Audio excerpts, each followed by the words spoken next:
Selamat pagi saudara-saudaraku. Renungan kita pagi ini adalah bab 12. Dapatkah dosa saya mengakibatkan saya kehilangan hidup yang kekal? Ada yang berpikiran bahwa setelah percaya kepada Yesus Kristus, mereka harus memelihara kehidupan yang kekal dengan cara tidak berbuat dosa lagi. Ini pertanda bahwa mereka tidak mengerti apa arti dosa yang sebenarnya.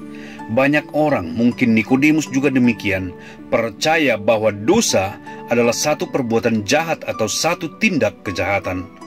Oleh sebab itu, tidak sedikit yang berkata bahwa mereka adalah orang-orang yang baik karena mereka tidak membunuh, tidak menyakiti orang lain, tidak mencuri, atau melakukan perzinahan.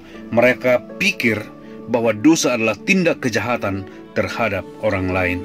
Pemahaman ini dapat dimaklumi karena ini adalah pemahaman dunia tentang dosa. Oleh karena itu, dunia ini menciptakan bentuk hukuman hanya untuk tindakan-tindakan yang menyakiti atau merugikan orang lain. Menurut standar hukum dunia, sebagian besar dari kita dinyatakan tidak melakukan tindak kejahatan. Saya yakin banyak dari kita yang tidak didakwa oleh pengadilan sebagai orang yang telah melakukan kejahatan. Namun demikian, jangan kita lupa bahwa Tuhan adalah Allah yang kudus. Standarnya lebih tinggi dari standar manusia.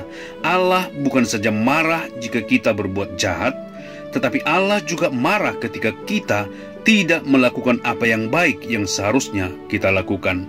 Yakobus 4 ayat 17 mengatakan, "Jadi jika seorang tahu bagaimana ia harus berbuat baik, tetapi ia tidak melakukannya, ia berdosa." Sebagai contoh, 1 Tesalonika 5 ayat 17 berkata, "Tetaplah berdoa." Dengan kata lain, kita harus selalu berdoa. Jika kita tidak selalu berdoa, maka kita berdosa. Semua kita tahu bahwa hukum Allah yang kelima berkata agar kita menghormati orang tua. Keluaran 20 ayat 12. Jika setiap kali kita gagal menghormati orang tua, maka kita sudah berdosa. Apakah saudara pernah kasar atau tidak sabar terhadap orang tua? Jika kita memahami arti dosa secara alkitabiah, maka kita tidak akan bersikap arogan dan tidak akan berpikiran kalau kita dapat mempertahankan keselamatan kita dengan tidak melakukan dosa. Kita juga harus ingat bahwa Allah melihat bukan seperti seorang polisi dan hakim yang hanya melihat tindak kejahatan yang terbukti. Allah melihat pikiran di kepala kita, nafsu di mata kita, kebohongan yang halus dalam kata-kata kita, kesombongan hati kita, dan kejahatan yang tidak terlihat yang kita lakukan di tempat tersembunyi secara pribadi. Yesus di dalam Matius 5 ayat 28 mengatakan, "Setiap orang yang memandang perempuan serta menginginkannya sudah berzina dengan dia di dalam hatinya." Kalau Tuhan menganggap semua ini adalah dosa, lalu bagaimana kita mempertahankan hidup kekal yang kita miliki dengan tidak berbuat dosa? Rasul Paulus sendiri dengan sangat jelas menggambarkan perjuangannya terhadap dosa di dalam Roma 7 ayat 15 sampai 23 yang berkata, "Sebab apa yang aku perbuat, aku tidak tahu. Karena bukan apa yang aku kehendaki yang aku perbuat, tetapi apa yang aku benci, itulah yang aku perbuat. Jadi jika aku perbuat apa yang tidak aku kehendaki, aku menyetujui bahwa hukum Taurat itu baik.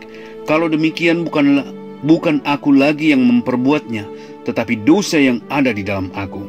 Sebab aku tahu bahwa di dalam aku, yaitu di dalam aku sebagai manusia, tidak ada sesuatu yang baik. Sebab kehendak memang ada di dalam aku, tetapi bukan hal berbuat apa yang baik. Sebab bukan apa yang aku kehendaki yaitu yang baik yang aku perbuat, melainkan apa yang tidak aku kehendaki, yaitu yang jahat yang aku perbuat.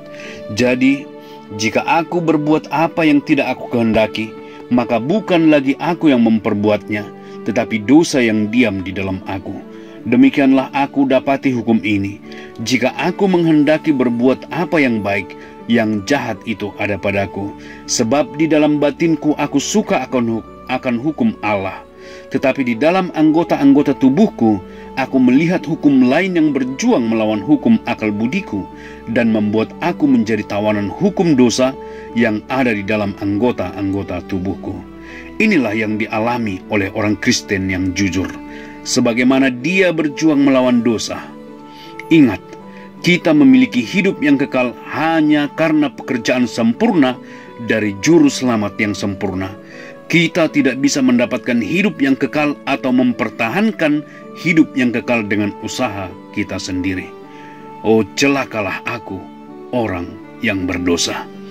Usaha manusia tidak ada hubungannya dengan hidup yang kekal. Terima kasih saudara-saudaraku sudah mendengarkan. Sampai berjumpa esok hari. Tuhan memberkati.